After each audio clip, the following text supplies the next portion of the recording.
I think this is the first picture we took in our house in living. When he first came from Tibet, no?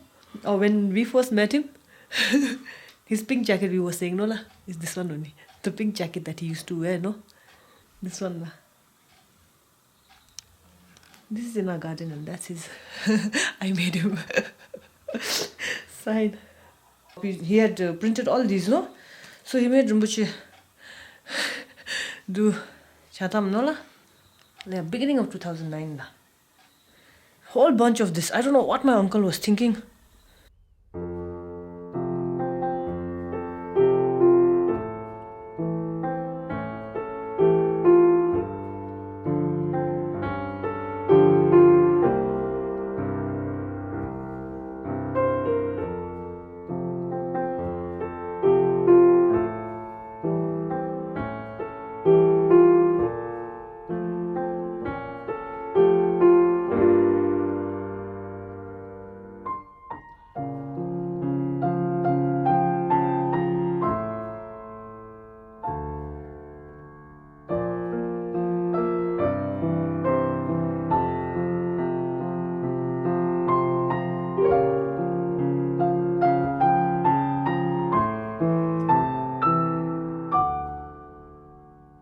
I first met Rinpoche in, I think it was like the year end of 1986 or beginning of 87.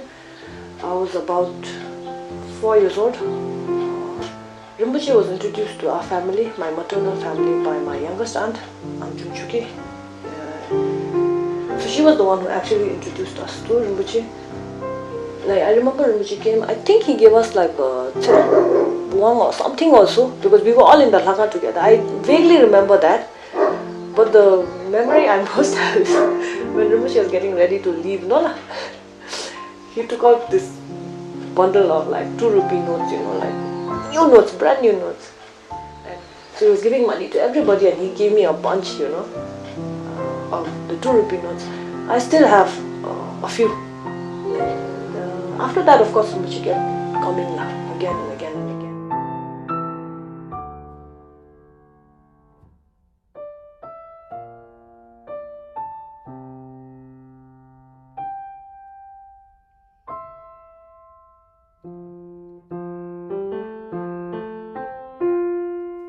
He was there for us at the most fragile moment of our life when family and friends pretended not to know us, you know. Then suddenly things started not working out for us so much, and slowly the number of visitors into our house dropped drastically.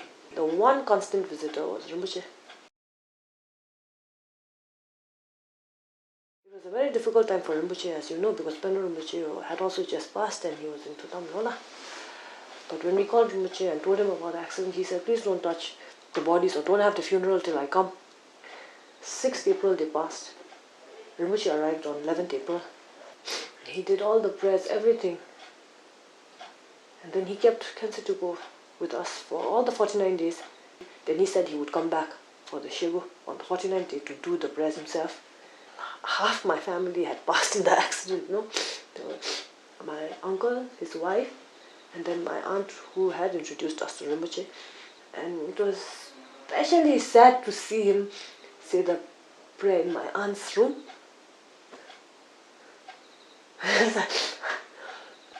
And because he was there, I think everything went off so well, no? He was looking directly into her kupun, no? When he was saying the prayer. I think when he came back for the Shegula, for the 49th day, no?